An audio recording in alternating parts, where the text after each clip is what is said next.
Hello and welcome everyone. मेरा नाम है संदीप और मैं लेके आया हूँ आपके लिए basics of the stock market की फुल सीरीज। जी हाँ, फुल सीरीज। हम यहाँ पे कवर करेंगे पूरी की पूरी सीरीज, पूरा का पूरा जो भी टेक्निकल टॉपिक्स हैं basic of the stock market.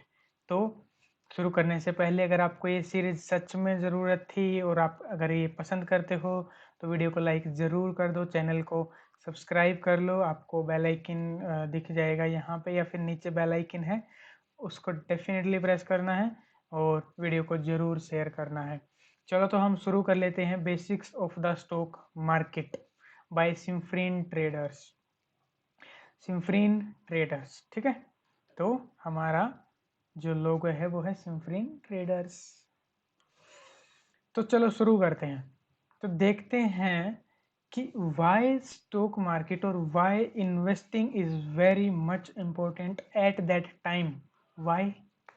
Because the thing is investing money is necessary to survive the increasing cost of living. इसको कैसे समझेंगे? मान लो हमारे इस टाइम पे इन्फ्लेशन जो आज का अपडेट ही आया है 5.3%, 2% के अराउंड बढ़ने वाला है इन्फ्लेशन। तो अगर हम एक राउंड फिगर लेके चलें तो जो एवरेज इन्फ्लेशन है पर ईयर वो 5 to 6% रहता है। क्लियर?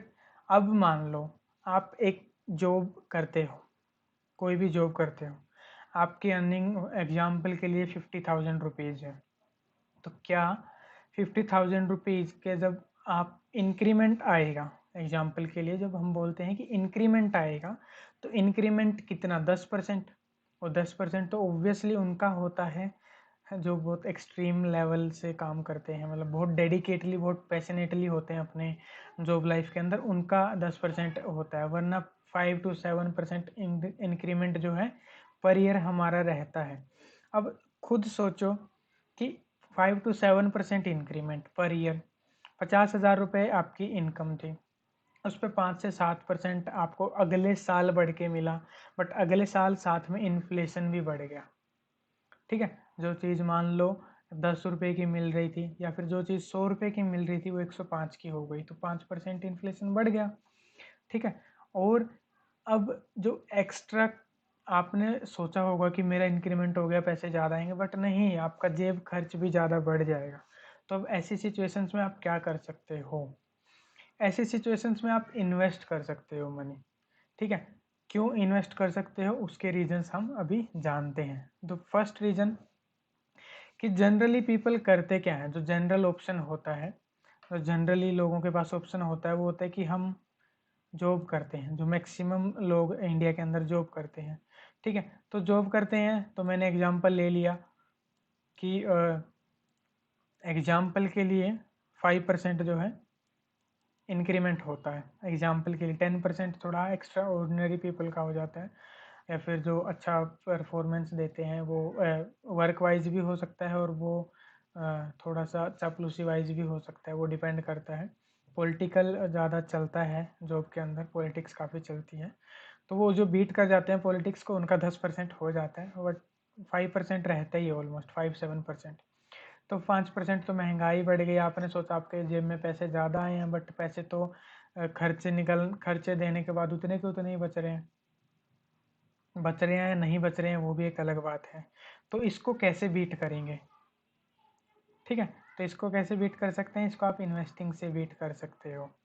अभी बताऊंगा कि इन्वेस्टिंग से कैसे बीट कर सकते हो। पहले जानो कि और क्या क्या करते हैं जनरली लोग। एफडी करवा देते हैं या फिर आरडी करवा देते हैं, जिसपे 4% to 6% रिटर्न मिलता है। 4% to 6% रिटर्न मिलता है। अब बताओ, उतना तो इन्फ्लेशन ही बढ़ रहा है ना। अगर सिर्फ 4 और 6% के लिए आपको एक साल तक अपने पैसे बांध के रखने थे तो उसका कोई फ़ायदा ही नहीं है, उसका फ़ायदा नहीं है। फिर आप म्यूचुअल फंड में डाल सकते हो या एसआईपी करवा सकते हो, सिस्टमेटिक इन्वेस्टमेंट प्लान। उसमें क्या होता है कि ये दोनों जो भी फंड मैनेजर होते हैं या फिर जो एसआईपी में पैसे हम डालते हैं वो भी कहाँ इन्वेस्ट करते हैं? स्टॉक मार्केट के अंदर। यानी स्टॉक मार्केट में भी ही वो लोग इन्वेस्ट करते हैं। अब बताओ, अब इनमें आपको जो प्रॉफिट आएगा, तो प्रॉफिट का कुछ परसेंटेज म्यूचुअल फंड या एसआईपी के अंदर आपको मिलता है। लाइक प्रॉफिट आया 100 रुपये, तो आपका कुछ परसेंटेज, लाइक कह सकते हैं 10% आपको मैक्सिमम मिलेगा। 100 रुपये का 10 रुपया, 90 रुपये प्रॉफिट वो अपने पास रखते हैं। यहीं अगर वो 90% रख रहे हैं तो आपको इतना खास प्रॉफिट हो नहीं रहा है, फिर भी आप बीट नहीं कर सकते हो इन्फ्लेशन को, आपके अपने एक्सपेंसेस को, अपनी नीड्स को और अपने सपनों को। That is reality, that is harsh reality. ठीक है, अब देख लेते हैं कि ऑर्डिनरी पीपल क्या करते हैं। Ordinary people entrepreneurship. एंटरप्रेन्योरशिप क्यों? देखो, अगर आपके ब्लड के अंदर, जैसे ब्लड से तो नहीं रिलेट कर सकते, बट आपके माइंड के अंदर कोई आइडिया है, कोई धांसू आइडिया है कि मैं कुछ ऐसा नया बना के मैं कुछ शुरू करता हूँ, तो definitely go for entrepreneurship, no problem. But if you don't have any idea, then what will you earn and from where you will earn? You can earn from stock market, और you can do business. Business like कोई भी business, किसी चीज़ की factory डाल दो, किसी चीज़ को like रबड़ बनाने की फैक्ट्री डाल दो, लाइक कोई भी बिजनेस जिसमें थोड़ा सा बिजनेस होता है कि कोई पीछे से चला हुआ एक बड़ा बिजनेस है जिसमें फैक्ट्रीज वगैरह लगी होती हैं, वो बिजनेस के अंडर आ जाता है। फिर द फोर्थ थिंग इज, जो ऑर्डिनरी पीपल करते हैं, वो सेल्फ एम्प्लॉयड आ जाता है। सेल्फ एम्प्लॉयड, अपनी दुकान खोल के बैठ जाओ, बट वहाँ पे टाइम फ्रीडम नहीं रहता। दुकान खोलने में प्रॉब्लम क्या है? No time freedom.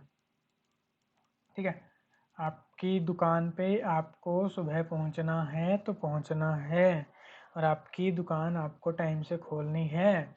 ठीक है, नहीं खोलोगे तो जो आपके ग्राहक हैं वो दूसरी दुकान पे चले जाएंगे, ऑब्वियस। तो यहाँ पे आपके पास टाइम की प्रॉब्लम हो जाती है। बिजनेस, स्टॉक मार्केट, एंटरप्रेन्योरशिप, तीनों अपने आप में बहुत स्ट्रॉन्ग है। जिसको जो अच्छा लगता है वो कर लेता है। ठीक है, अब बिजनेस कर सकते हो, बट आपको एक फैक्ट्री डालने के लिए कई लाख रुपए चाहिए होते हैं। अगर आपके पास कई लाख रुपए हैं तो फिर तो आप जॉब करने वाले हो ही नहीं। ठीक है, फिर तो आप फैमिली बिजनेस चला सकते हो, या फिर एक कुछ नया शुरू कर सकते हो। मान लो आपके पापा लोग 50-60 लाख रुपए पर ईयर कमा रहे हैं, या फिर हर महीने के 3-4 लाख रुपए खींच के लेके आ रहे हैं, 5 लाख रुपए कमाते हैं, तो फिर बिजनेस में जाओ। फिर बिजनेस में जाना इज़ वेरी गुड।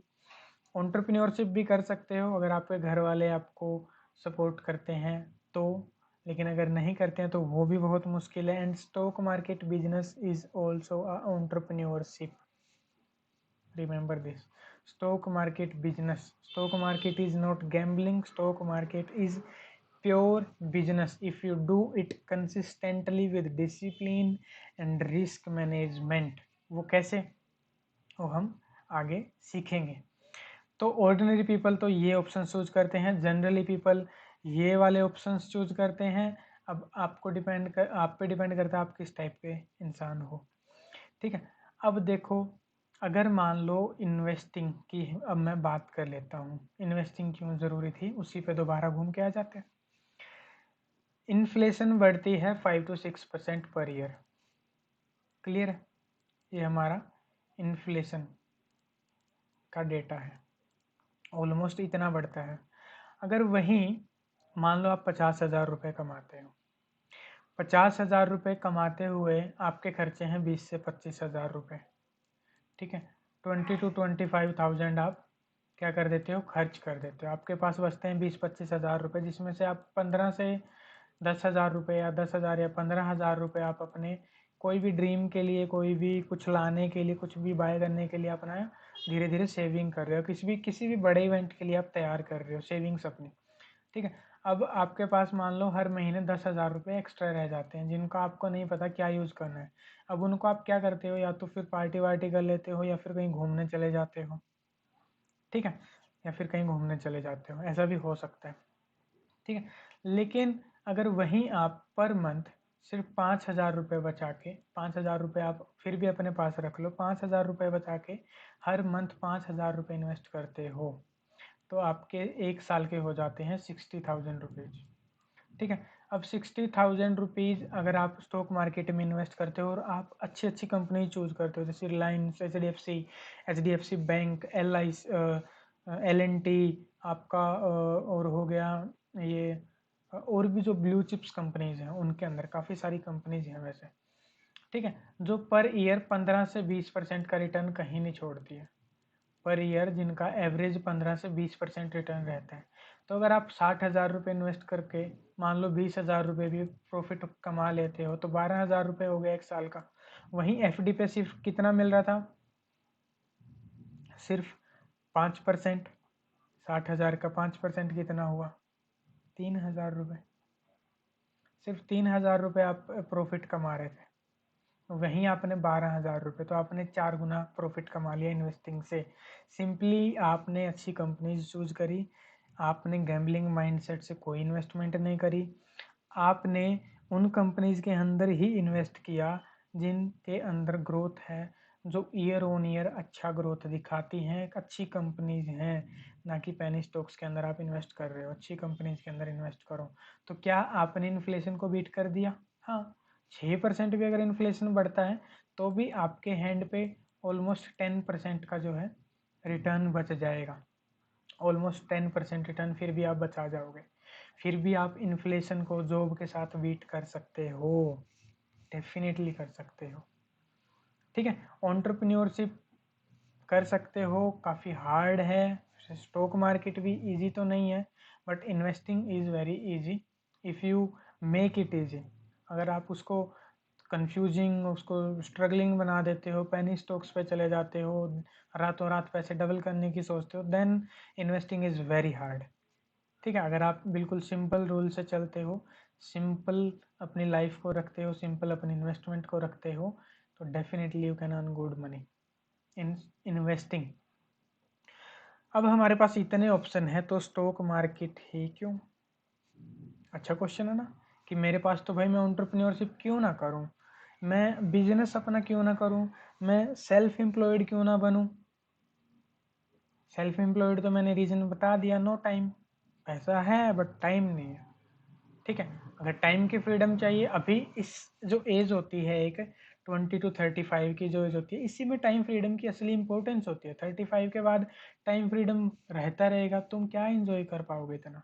हालांकि ऐसा नहीं है कि 35 के बाद लोग इंजॉय नहीं करते, दे डू इंजॉय, बट जो अभी वाला टाइम है जब आपके पास एनर्जी बहुत है, you have much energy in your self, तब इन्वेस्टिंग इज वेरी इंपॉर्टेंट। तब ट्रेडिंग और इन्वेस्टिंग और coming in the stock market is very important, क्योंकि आपको टाइम फ्रीडम भी चाहिए। जब आप जॉब करते हो तो टाइम फ्रीडम नहीं होता, जब आप सेल्फ एम्प्लॉयड होते हो तो टाइम फ्रीडम नहीं होता, जब आप बिजनेस करते हो कुछ शुरू के स्ट्रगलिंग ईयर्स होते हैं, अगर वो निकाल जाते हो तो बहुत बढ़िया, नहीं निकाल पाते तो मैंने देखा है बहुत सारे बिजनेस के लिए जाते हैं बट नहीं कर पाते।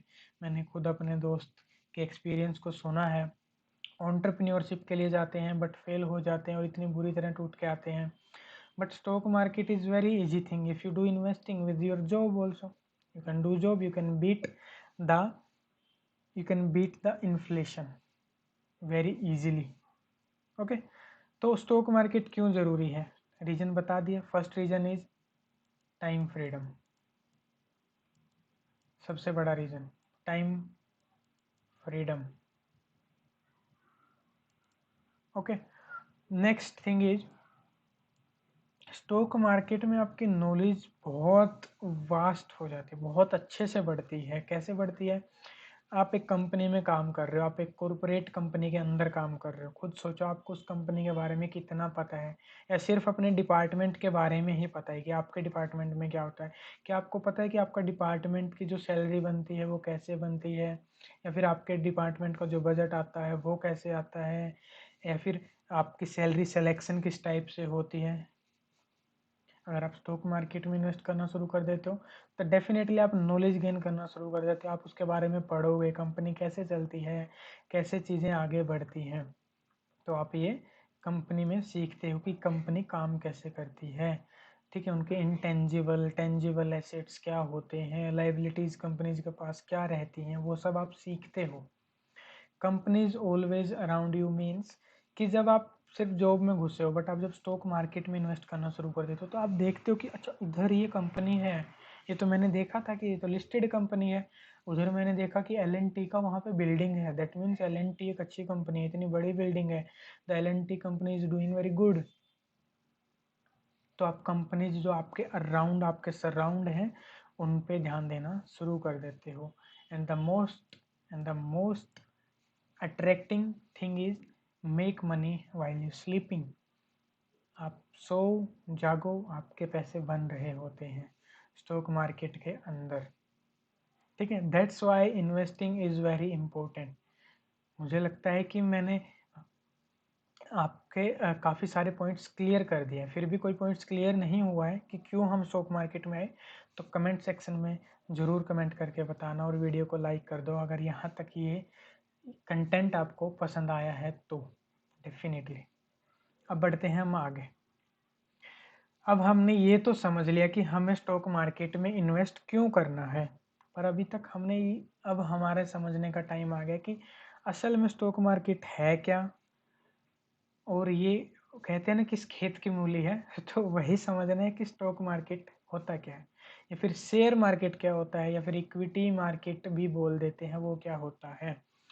इक्विटी मतलब इक्वल, इक्वेलिटी, ये वर्ड वहाँ से आया है। जब आप एक कंपनी के अंदर इन्वेस्ट करते हो, आप उसके अंदर अपनी ओनरशिप जो है रिप्रेजेंट करते हो, आप बोलते हो कि मेरा भी इस कंपनी के अंदर हिस्सा है, या फिर एक कंपनी के अंदर मेरा भी शेयर है। ठीक है, तो स्टॉक मार्केट क्या है, स्टॉक मार्केट एग्रीगेशन है जहाँ कुछ बायर्स हैं, कुछ सेलर्स हैं। ये सेलर्स इनको बेचना चाहते हैं, ये बायर्स इनसे खरीदना चाहते हैं। ठीक है, जब ये सेलर्स से ये बायर्स खरीद लेते हैं किसी कंपनी के स्टॉक को, तो वो ओनरशिप रिप्रेजेंट करते हैं या क्लेम करते हैं कि मेरा भी इस बिजनेस में हिस्सा है। इसको कैसे समझेंगे, मान लो मैं बोलता हूँ कि मैंने एक दुकान खोली, मैंने 50,000 रुपये से एक दुकान खोली। वो 50,000 रुपये यानी जो 50,000 रुपीज़ थे, वो मैंने इन्वेस्ट किए अपनी शॉप के अंदर या अपने बिजनेस के अंदर। मैंने अपने बिजनेस को जो वैल्यूएशन थी उसकी 1 लाख वैल्यूएशन बना दी 2 साल के अंदर। यानी जो मेरी 50,000 की दुकान थी वो अब मेरी 1 लाख रुपए की दुकान है।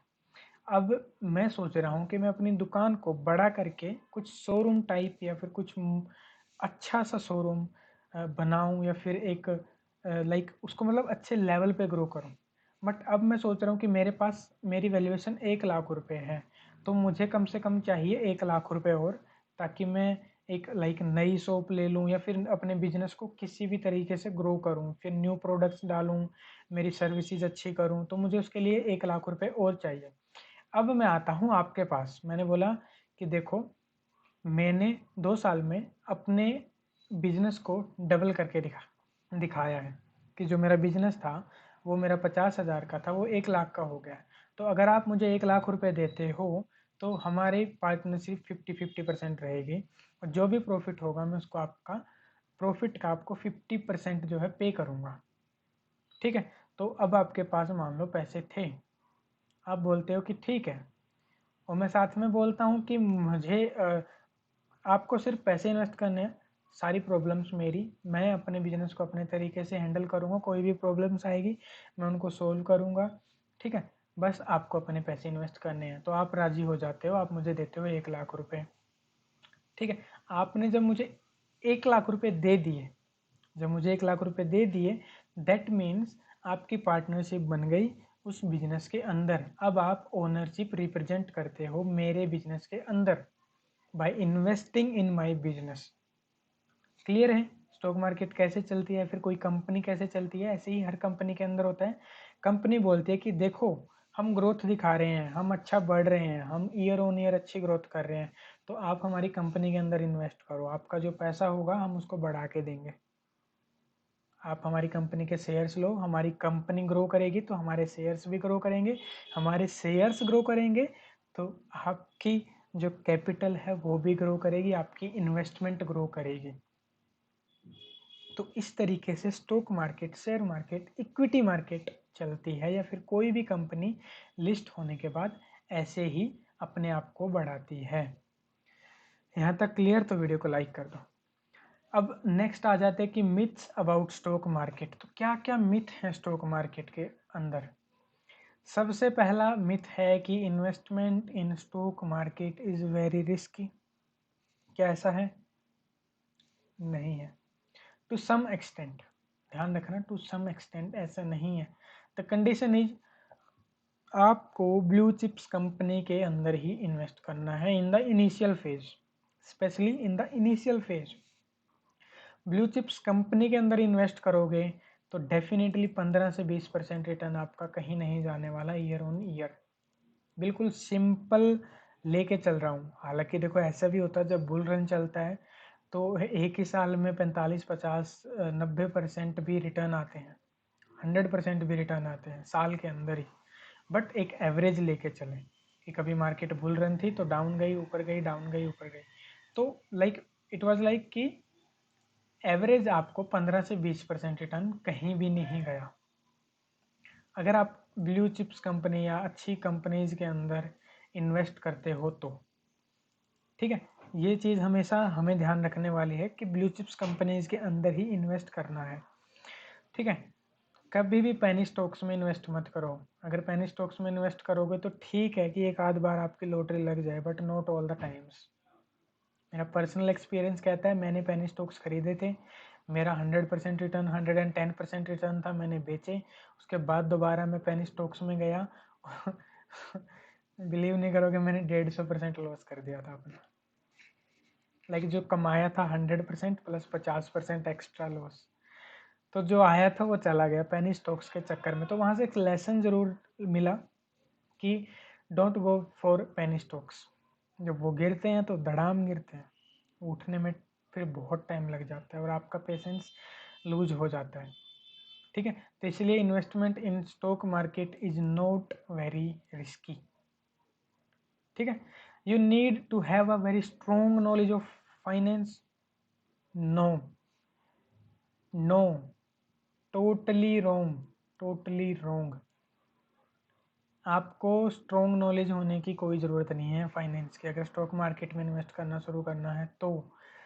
मैं फाइनेंस बैकग्राउंड से नहीं हूँ, मैं मेडिकल बैकग्राउंड से था, but now I am investing in stock market, trading in stock market.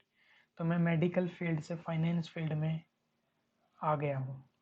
तो जो मैं कर सकता हूँ, इवन मैं, चलो मेरा छोड़ो, मैंने एक ट्रेडर को देखा, बिलीव नहीं करोगे, he was 10th passed, 10th पास, बस उससे आगे कोई पढ़ाई नहीं करी है अगले ने, and now he is earning crores. Lakhs की तो मैं बात नहीं कर रहा, वो करोड़ों कमा रहा है। ठीक है, तो फाइनेंस की स्ट्रॉन्ग नॉलेज होने की ज़रूरत नहीं है। जब आप इन्वेस्ट करना शुरू कर देते हो तो हल्की हल्की नॉलेज अपने आप शुरू हो जाती है आनी, पढ़ना शुरू कर देते हो उसके बारे में। तो एक नॉर्मल नॉलेज के साथ भी आप डेफिनेटली इन्वेस्ट करके चल सकते हो, नो डाउट। क्लियर है? तो स्ट्रॉन्ग नॉलेज होना फाइनेंस का, ये भी एक बहुत बड़ा मिथ है जो कि बहुत गलत है। Small investors can't make money, need lots of money to invest in stock market. No, Rakesh Jhunjhunwala sir ने सिर्फ 5,000 से शुरू किया था, आज वो करोड़ों पर हैं। विजय केडिया सर ने 5, 10, 20 हज़ार से शुरू किया होगा, मुझे एग्जैक्ट अमाउंट नहीं पता, बट उनके पास पैसे होते नहीं थे, बहुत कम अमाउंट से शुरू किया था। Now he is earning in crores. कितने ही एग्जाम्पल्स दूँ मैं, किसी ने 5,000 से, किसी ने 1,000 से, किसी ने कितने से, 2,000 से, 8,000 से, 10,000 से शुरू करके now they are earning very good money in the stock market. तो ये मिथ भी गलत है। स्टॉक मार्केट में हमेशा हम परसेंटेज पे चलते हैं कि आपने 1,000 रुपये इन्वेस्ट करे तो आपने 1,000 पे 10% प्रॉफिट गेन किया। वहीं पे कोई 1,00,000 इन्वेस्ट कर रहा है तो वो भी 10% ही अर्न कर रहा है। बस फ़र्क इतना है कि उसकी इन्वेस्टमेंट 1,00,000 रुपये थी, आपकी इन्वेस्टमेंट 1,000 रुपये। That is okay, no problem. You are starting from the scratch, so it's okay.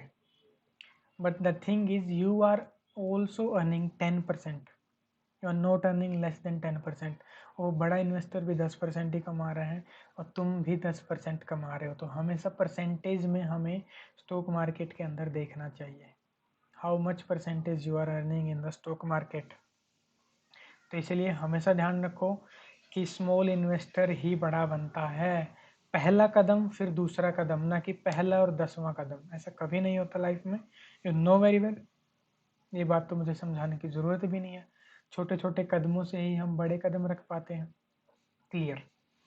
रीओन्ड सबसे बड़ा मिथ एक और है कि re-owned companies can never give strong return. बहुत बड़ा मिथ है, that is not true. Re-owned companies like L&T, Britannia, they are doing very good. Re-owned means उनके पहले कोई और थे, फाउंडर कोई और थे, बनाने वाले कोई और थे, नाउ अब उनको और कोई और चला रहा है, फाउंडर उनसे निकल गया है। फाउंडर उस वहाँ से निकला है बिकॉज जो बोर्ड के मेंबर हैं उनको फाउंडर का माइंडसेट पसंद नहीं होगा, तो that's why they are forcing कि आप निकलो, हम संभालेंगे इस कंपनी को, क्योंकि दे आर ऑल्सो इक्वल, क्योंकि उनकी भी इन्वेस्टमेंट है, वो भी ओनरशिप रिप्रेजेंट करते हैं बिजनेस के अंदर।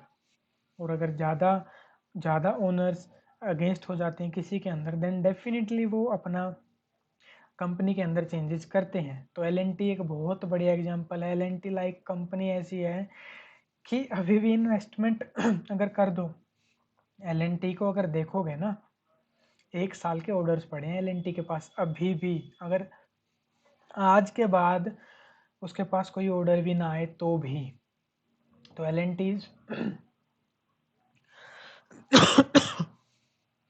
तो L&T is very good company. तो रीओन्ड कंपनीज भी बहुत अच्छा करती हैं एक टाइम के बाद। हाँ, थोड़े से डाउन फेज चलते हैं, उसके बाद बहुत अच्छा कंपनी करती है। तो ये मिथ भी गलत साबित होता है। तो ऑल 4 मिथ्स आर रोंग, क्योंकि वो मिथ्स है। ठीक है, तो अब आपने सीख लिया कि स्टॉक मार्केट में क्या होता है, स्टॉक मार्केट में कैसे होता है, और मिथ्स आपको पता लग गया कि ये मिथ्स हैं, ये मुझे पता लग गया, अब मैं इन पे नहीं जाऊंगा या जाऊंगी। अब बात आती है कि आप स्टॉक मार्केट के अंदर सक्सेसफुल कैसे बनोगे, या फिर इवन लाइफ के अंदर सक्सेसफुल कैसे बनोगे। तो 2 रूल अपनी ज़िंदगी में बांध लो, 2 हैबिट अपनी ज़िंदगी में डाल दो, डिसिप्लिन और रिस्क मैनेजमेंट। ये 2 चीज़ें ही हैं जो लखपति को करोड़पति बनाती है, और ये 2 चीज़ें ही हैं जो करोड़पति को रोडपति बनाती हैं। रोडपति सड़क पे आ जाते हैं। जब रिस्क मैनेजमेंट खराब हो जाता है तो करोड़पति रोडपति बनता है, और जब रिस्क मैनेजमेंट अच्छा होता है तो रोडपति करोड़पति बनता है। और ये रियलिटी ऑफ द लाइफ।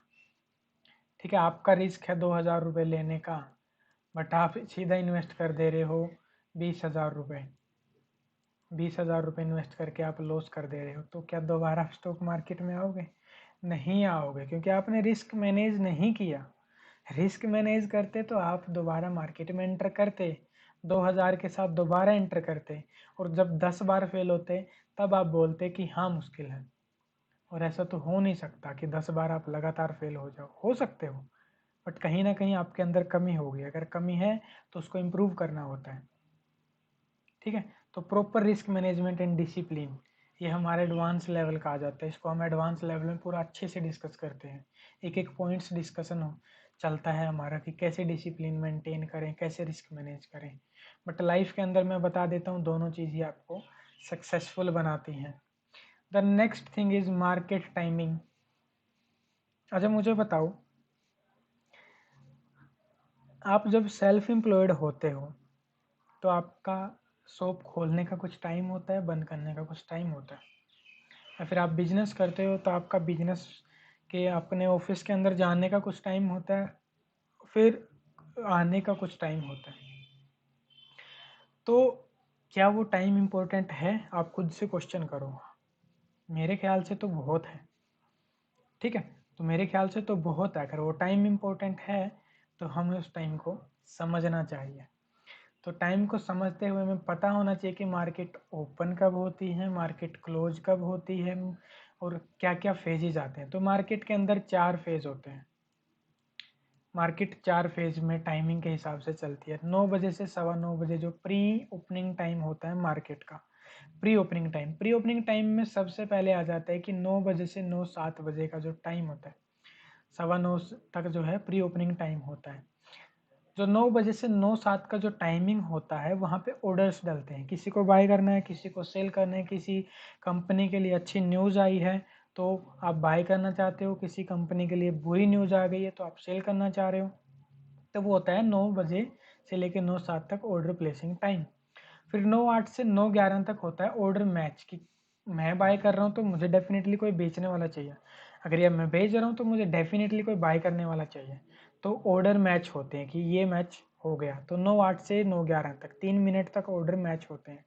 फिर 9-11 यानी 9-12 से 9-11 ख़त्म होते ही 9-12 जब शुरू हो जाता है तो 9-11 से 9-15 तक स्टेबलाइजेशन टाइम होता है। स्टेबलाइजेशन टाइम मीन्स कि ऑर्डर मैच हो गए हैं, सबके ऑर्डर मैच हो गए हैं, तो एक एवरेज वैल्यू निकल के आएगी कि इतने ऑर्डर्स डले हैं, इतने बाय इतने सेल डले हैं। अगर सेल ज़्यादा डल गए हैं तो फिर मार्केट थोड़ा डाउन चलना चाहिए, अगर बाय ज़्यादा डल गए तो ओपनिंग थोड़ी सी ऊपर होनी चाहिए।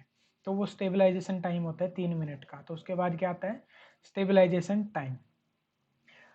जब मार्केट 9:15 बजे खुल जाती है, मार्केट आज कौन से होते हैं 9:15 से 3:15, तो 9:15 से 3:15 तक आप ऑप्शन इक्विटी ट्रेडिंग कर सकते हो। ध्यान रखना, इंट्राडे पोजीशन आपको स्क्वायर ऑफ करनी होती है 3:20 तक मैक्सिमम। 3:20 तक आपको इंट्राडे पोजीशन को स्क्वायर ऑफ करना है। बाय किया है तो सेल करना है, सेल किया तो बाय करना है, अदरवाइज आपके ऊपर क्या लग जाती है, पेनल्टी। पेनल्टी लग जाती है, ठीक है। पेनल्टी लगाने से बढ़िया है आप अपना टाइमली स्क्वायर ऑफ कर दो पोजीशन को। फिर आ जाता है पोस्ट क्लोजिंग टाइम, कि मार्केट क्लोज हो गई। अब मान लो मार्केट हो गई क्लोज, आपने अपनी इंट्राडे पोजीशन स्क्वायर ऑफ नहीं की, अब क्या होगा, अब आप पे पेनल्टी तो लगेगी बट आपका ब्रोकर संभाल लेगा, ठीक है। जो भी रिमेनिंग ट्रेड होती हैं उनको फिर स्क्वायर ऑफ करते हैं ब्रोकर, या फिर जिनकी मार्जिन कॉल चली जाती हैं, जिनका मार्जिन प्रॉब्लम होता है, वो पोजीशन कट हो जाती हैं, या फिर पोजीशन रोल ओवर्स होती हैं, वो तो सारा काम कौन देखता है, ब्रोकर देखता है। और वो कब देखता है, 3:30 से 4 बजे के टाइम के बीच में। 3:30 से 4 बजे के टाइम में वो ब्रोकर सब चीज़ें देखता है।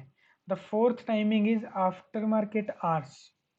अब जो जॉब करने वाले लोग हैं वो कब देखें मार्केट को, वो कब अपना ट्रेड डालें, कब बाई करें, तो वो क्या कर सकते हैं, वो जब मान लो रात को फ्री हो जाते हैं 8 बजे 7 बजे, जब भी वो फ्री होते हैं तो अपना वो जो है अपना आराम से देख सकते हैं कि अभी मैं फ्री हूँ, अभी मैं मार्केट को देखता हूँ कौन सा स्टॉक बाय करना है, कौन सा सेल करना है। तो फिर जब उनको मान लो कोई स्टॉक पसंद आ गया, मान लो मैं जॉब से आया 8 बज गए हैं रात के, तो मुझे हो गया कि मैं देखता हूँ कौन सा स्टॉक है, तो मुझे रिलायंस पसंद आया तो मैंने रिलायंस को बाय करना है।